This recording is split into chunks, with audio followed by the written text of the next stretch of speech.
Honorable members of the U.S. Senate, dear friends, on behalf of the people of Iran and the Iranian resistance, I extend my gratitude to the sponsors, Senator Tiles and Senator Shaheen, and all the co-sponsors of Resolution 145, which calls for the full protection of the fundamental rights of the resistance members at Ashraf Tree.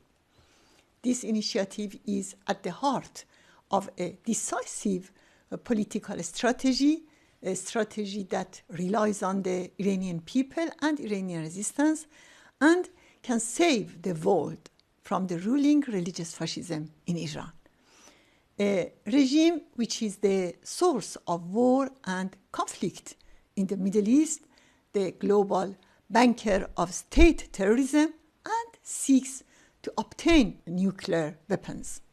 Two different policies are possible to confront this regime. The first is a policy based on attempting to change the regime's behavior or encourage it to retreat. This policy has already failed. As the regime's leaders have repeatedly stated, they will never abandon their policy of repression, the export of war and terrorism, or the pursuit of their nuclear program. It is a lesson that this regime has learned from the downfall of figures like Gaddafi. The policy of exporting terrorism and fundamentalism has been clearly outlined in the regime's constitution. The experience of the past 46 years demonstrated that this regime does not uphold its promises and pledges. In 1988, Khomeini declared it is permitted to violate contracts and even religious obligations to preserve the regime.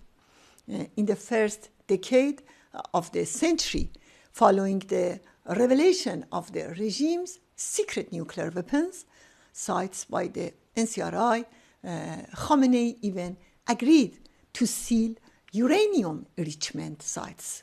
However, a year later, he broke all seals and expanded the regime's nuclear activities. Today, Khamenei's closest advisors openly emphasize the need for building an atomic bomb. However, there is a correct strategy that can bring an end to the threats and existence of this regime by relying on the Iranian people and resistance. This strategy is put into action by a resistance that has fighting forces on the ground. Young people who are dedicated, organized, and led by the MEK that has been the main force in the battle against the Revolutionary Guard for the past few decades. And due to its wide social base, the MEK has gained access to the regime's most secret nuclear and terrorist plans and informed the world about them. No one has recognized the danger of this strategy more than the mullahs. They promote the false notion that there is no alternative to the regime because they want to mislead the people and divert their attention from the very force on the ground.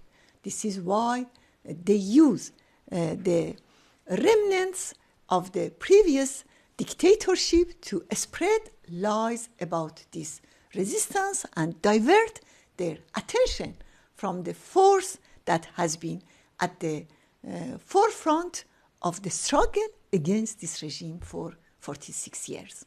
In line with this strategy, I have repeatedly emphasized that we do not seek money or weapons or foreign troops to bring about change in Iran.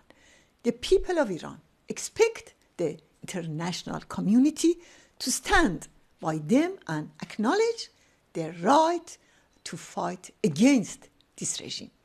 To this end, the United States Senate can pass a bill that recognizes the right of the resistance units to fight against the Revolutionary Guard Corps to overthrow the regime. Thank you all very much.